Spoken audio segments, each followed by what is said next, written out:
All right, Tom. International Fight Week. The fight's coming up UFC 317, but we got the heavyweight champion here in Las Vegas. I've interviewed you a bunch of times, never as the undisputed UFC heavyweight champion, and never in a nightclub. Yep. So I think I don't think you interviewed me you don't interviewed me for a while though, but I've got you a gift. you did. I've got you the beautiful heavyweight champion Heavyweight t-shirt. champion. And it's from not, champion. Like I said, the timing is absolutely perfect. Look at And that. you'll be glad to know because you're a US guy. Yes. First of all, it was just available in the UK. Now it's available online Look at that. globally. And I got one of the first ones. You got one of the first ones. Yeah, I will have you So sign that anyone for can me. buy that globally. I and, appreciate it, beautiful stuff. I like it a lot. And I mean, I'm getting one of the first ones that you've ever handed out as Yep. the undisputed champion. Obviously, man, you and I, you have talked about at length with so many people. Jon Jones, undisputed, disputed, interim, unification bout. It happened over the weekend. Dana White says he's retired. You were the undisputed champion. How are you feeling a few days after? I mean, to be honest, I would have rather fought for it, of course. I did defend the interim though, which is a weird thing as well. To be honest, I always saw myself as a champion anyway. I think the whole Jon Jones thing was a bit weird. I think everybody can see that was a bit of a strange situation. But luckily now that is in the past and we can move on, which is good. Tell me how it happened. Your father has come out and said that you knew, but you didn't know exactly. And I think the way in which Dana White did it was surprising. I mean, it caught a lot of people off guard in the middle of the night in Azerbaijan. Is it, announcing this type of retirement? Where were you? How did you find out? And what were those first moments like? So I had been for a meal, and been out and stuff for the day. I was just getting a shower. It was just before midnight, and I started getting calls on my phone that they'd announced it, and I was like, what's this? I knew that, obviously, I had an inkling that Jon Jones was going to retire and they're going to move forward and I'm going to be the champion, but as you said, I didn't expect it last weekend and I didn't expect it to be in Azerbaijan. All due respect to Azerbaijan and stuff, but I just didn't, it's just not really what I expected, so like I said, I would have rather fought for it. I would rather take the title from the champion. But I honestly believe that I was already a champion in my own right anyway, so a little bit of a weird situation, but it's all in the past. Do you feel like you were denied the memory, the experience of being crowned an undisputed champion, or at least at a press conference in Vegas? I mean, you were coming here a few days later. Were you kind of denied a little bit of the fanfare that should come along with becoming the heavyweight champion of the world? You know what? I would have liked to fight for it. The other stuff, it's not really important to me. Like, in a year's time or whatever, people are just going to forget and I'm just going to be known as a champion anyway, so it doesn't really matter, but I've said it a million times, but I just like fighting people. That's what I really enjoy above everything else. Titles, money, fame, all the rest of it. I just like the actual act of training for a fight, the build up to it, fighting people, putting your skills to the test. I love all that stuff like I'm a proper MMA nerd. And the fact that I've not had a chance to do that, I'm just relieved that it's over and we can move forward. Yeah, and I want to look forward. I feel like I need, because we were just waiting for this for so long. So of course there are some loose ends to tie up. I want to ask you about some of this stuff with Jon. The part that I want to ask you about is going back to March, and that is when the UFC was in London, in England. It was London. It was London. Yeah, it was. And you were there as a guest fighter, and then you met Hunter Campbell, and it seemed like it was a lot of positive. It seemed like that was a moment in this whole saga where I think we're going to get this fight. You kind of said that the talks went well, but now that it's all resolved, what happened in London? What were your talks with Hunter Campbell then? I mean, I believe that's the UFC's business, really. As far as I just did everything that was asked of me, to be honest. What their business is with the other side is their business, and I don't really know what happened. I know that the UFC were pretty sure that it was going to happen, and that's all I know, really. I don't know the ins and outs of it. I know that there's people that come out and said he's been offered the money that he asked for and he got the time he asked for and everything. I just got told that I was fighting and I went along with it, and that's all I know. Yeah. In your mind, were you expecting a contract? Were you to that point where you were thinking that a contract could come through at any moment? Yeah, definitely. Yeah, I was expecting that. Yeah, but didn't happen. And maybe you didn't, I don't know if you saw this or not, but Dana White told a very prominent MMA journalist, Oscar Willis from the Mac Life, that the fight very prominent was done. He said it was finished. The fight was done. When did you start to feel like, uh-oh, maybe the fight's not done?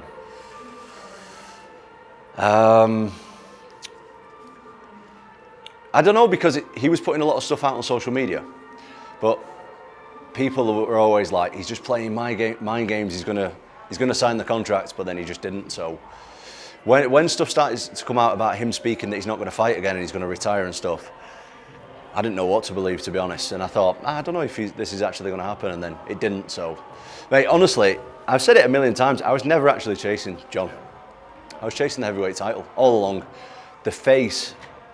I mean, don't get me wrong, Jon Jones would have been an amazing scalp, time on record, but the opponent, the guy standing across from me, never mattered. It never has mattered. It never will matter. Like, what was important to me was being the best in the world. So the other stuff was pretty irrelevant. As I said, it would have been a great scalp. That would have, propelled me more than any other fight. But a fight's a fight. I'm not too bothered. Obviously, it impacts you financially, and Dana even talked about like your legacy, not fighting for a year, but even just from a mood standpoint. This is what you like to do. So how has the last year been, just in terms of not being able to do what you like to do? You know what? You can look at it from both sides. I've improved a lot in a year, and because I was always uncertain of when I'm going to fight, I've stayed locked in for like a full year, which is something that I've never really done before. It's always been like train, fight, time off, train, fight. Whereas this time I've actually stayed consistent with my training and stuff, stayed consistent with the lifestyle, and I think that I've made like massive improvements, that is actually one of the positives to not fighting regular, is that you can be consistent with improvement. Whereas if you got like an 8-week window for a fight or a 12-week window, you're training for one guy. Now I was just training to get better in the whole time, ready to sign a contract if it was Jon or somebody else, to then prepare for that one guy. But I've had like 10, 11 months just training to get better, so I feel like I'm much better than I was last year. I know I feel like this sitting here, that I'm like, we should have known better, really, than to ever get our hopes up. I mean, the guy said he didn't want to fight you, and when he moved to heavyweight, and I say this respectfully, he was strategic about how he did it, who he fought. So is that kind of how you feel about it too? Like when you realized for sure that it's not going to happen, at least it's certainly not going to happen right now, were you kind of like, we were always headed this way? I guess so, but I just never knew, to be honest. I just kept an open mind for the full thing. I did what I was told to do by the UFC. Stay ready, get ready for a call, stay in shape, stay focused, and that's what I did.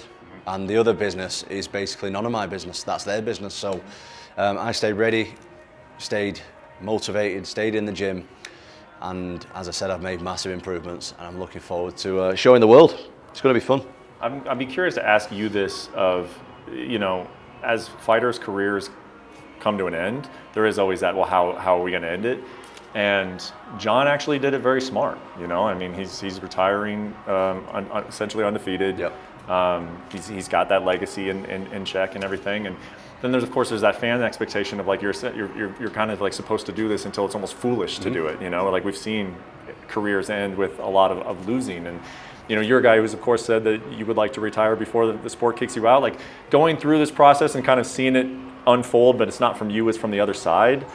I guess I'm probably rambling here, but like it's tough, right? Because on one hand, he did it the right way, he did it smart, but on the other hand, it's like that's not what the fans want. That it does impact your legacy to a certain extent. What? From a selfish perspective, I wish he would have stuck around, obviously.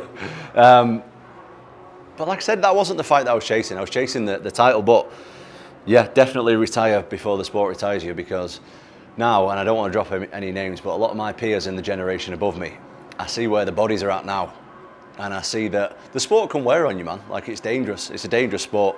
And if you're healthy and you've got money and you're in a good place mentally, then it's probably a good spot to retire. If you think you're risking it all and you've got this young guy breathing down your neck and you're not too sure about it, I think it's probably smart to retire. So when you're thinking about your legacy now, what do you want it to look like? And as you're entering this very important chapter, obviously, in your career, what are you looking to accomplish other than, of course, just hang on to the belt? That's a good question. It's a good question that I don't know. I think my legacy is, I think I'm different in my approach to fighting, is that I'm trying to get the guy out of there at all times. And I think you can see that from my fights. But as far as a legacy, like, I just want to keep winning, keep enjoying it, keep making money, keep, doing what I'm doing. Like, I just want to keep doing what I'm doing. I'm not really thinking about how it's going to look when I'm finishing, because I'm nowhere near that point yet. At the moment, I'm just really enjoying it. My body's in good shape, I'm healthy, I feel good about myself. Like, everything's good, I'm in a really good spot. So as far as legacy-wise, to compare to a guy like Jon Jones, GSP, Anderson Silva and stuff like that, I'm miles away from them, man. I'm not thinking about that right now. I'm just thinking about the next fight. Yeah. What is the next fight? Well, I can't tell you. Come on. I'm trying to keep my job. But there's one coming. When will we know? Better ask the UFC. I'm not sure. Yeah. I don't know. Sooner rather than later? It's going to be soon. You haven't. Would you like to fight twice this year? I want Do to you fight twice this see year. an opportunity to Absolutely. fight twice this year? Absolutely. Okay. Yeah. This fight that we will find about whenever the UFC decides to announce it, how do you feel about it? I feel good about any fight, to be honest. You know what? My job, all the other stuff aside, like, I just the reason that I got into this sport was because I enjoy it. I like fighting. I like the process of it. I like everything that goes with it. I did it for free for a long time. I did it for free. Never got paid a penny. So I just want to fight. That's what's important to me. Is I want to be active. I want to be fighting. I want to be motivated. I want to be doing everything that comes with it. I just love fighting people. So it's irrelevant who I'm fighting, just as long as I am fighting. What did you miss the most? I mean, you had that layoff because of the knee, so I know that you've had an opportunity to really, think about what you don't want to take things for granted and this or that. But when you think about the last year, what have you missed the most about it? Quite a lot of things. I like how locked in I feel when I've got a fight, because nothing else really matters for that 8 or 12 weeks apart from that. That's great. I really enjoy that. Something else that I really enjoy is getting my hands wrapped in an arena with another guy getting the hands wrapped in the same arena, and us both meeting in the middle in our underwear and seeing who the better man is. That's what I really enjoy, is that anticipation of it. And obviously walking out into a crowd of 25,000 screaming people, that's a drug that money can't buy. Do you know what I mean? You're never going to experience that in any other way. So I enjoy that. As someone who watches the sport, one of my disappointments, I was like, Tom should have had the opportunity to beat Jon. Like, he should have had the opportunity to do that, and to, if he were to win, take all of the accolades and the respect and everything. But you kind of did, right? Do you feel like almost like you got all the credit that you would have had you fought the guy? I don't really care about that kind of stuff, to be honest. I'm not really bothered. I just, if I'm active and I'm busy and I'm doing my thing, I just like that. The other stuff is pretty irrelevant to me. Mm-hmm. Well, I'm just excited to see you fight as well. I don't, of course I care who it is against, but I have a feeling, especially if you're as active as you say you're going to be, that we're going to see all these fights anyway. Yep. The one that stands out to me, though, just because it's unique, is the Alex Pereira fight. And you staring him down, from outside of the octagon that one time is still ingrained in my mind. Is that a fight that you believe will happen? Do you know what? It's funny you should say that, because I see in the pictures when I'm like staring at him. Yeah. If you watch me at any event, I'll stand and stare at the flyweights like that. Really? Yeah, not because I'm not trying to intimidate them, because I really enjoy studying people's psychology before the fight. I just like watching the body language, what they're doing, how they're behaving and stuff. Maybe I'll learn something. Who knows? You know what I mean? I might learn something from someone else. So I'm, watch has come off. I'm constantly studying the way that people are acting, because it interests me. But I don't know, he's got business to do at light heavy. You know what I mean? He's just lost his title in a tough fight. I think that Ankalaev remains to be a really tough matchup for him. Mm-hmm. And let's see if he gets through the next one, because in my opinion, Magomed Ankalaev doesn't get enough respect. Like, the guy has run through everybody, and he just beat a long-standing champion, and he should be given respect in his own right for being a champion. And I think that it's a tough fight for Alex. It's definitely a fight that Alex can win. We've seen him, how powerful he is and stuff. But I think as far as his move up to heavyweight, I think I'm only speaking if I was in his position, I'd want to get that one back first. What are your thoughts on the state of the heavyweight division? It's been better, but it can get better, for sure. Mm-hmm. I think when we're talking about like the Cain Velasquez, Junior Dos Santos days, Brock Lesnar involved and all that kind of people, that's when and Fabricio Verdum and et cetera, that's when it was at its peak. Now it's not maybe got as many big names involved, but that's there to be changed. Do you know what I mean? There's plenty good guys there. And I think that in the next few years, we're going to see some really good fights with the heavyweights. Being in Vegas the way you are, and it sounds like you have a fight coming up in the near future, I imagine you'll be getting some work in. I know that Eric Nixick is in Vegas. You guys have worked together before. I believe that Francis is in Vegas. Yeah. Any possibility that you and Francis will be moving around a little bit while you're out here? So. You know what? I'm only here for a short time, and I'm really busy this time, so I don't think I'm actually going to get much chance to work with those guys. Unfortunately, Eric's a friend of mine, but I don't think this time is the time to get working. I mean, I hate ending this conversation about Jon Jones. I do, truly. You love Jon Jones. You love him. The whole world did. The whole world loved that fight, Yeah. man. The world loved that fight. Yeah. And it's disappointing, but it's like, world to move on, and we got a heavyweight champion, undisputed. It's like what happened will happen. I wonder what you think in terms of, do you think he'll struggle with it? Like, if you move on and you knock out a guy and you submit a guy and you're not talking about Jon Jones and no one is talking about Jon Jones, do you think he is the kind of guy that will resurface because he will say he misses the spotlight? I don't know him personally, so I have no idea. I know he's got his own struggles going on at the moment, so whatever he's going through in his life, I wish him the best of luck. I have no. If he from what he's saying on social media and interviews and stuff, he feels like he's done enough. So if he feels like that and he can be content with that, like, God bless him, and I wish him all the best for the future of his life. I appreciate it, man. And it's been a long year, but also not too long. It's been 12 months, and we'll get you in the octagon again pretty soon. And, And how frequently do you want to be doing it? When you came in, I think you had 5 fights and 13, 14 Yeah, I was flying months. by. Yeah, I want to continue that. I want to get back to that. That'd be nice. Something like that would be beautiful. That'd be perfect. Yeah, as a champion, five fights in that amount of time. That's correct. I love it, man. Let's get this heavyweight division moving. Let's go. And thank you for the shirt. Appreciate it. Beautiful shirt, available now on Champion stores. Awesome. Thank you, Tom. Thank you.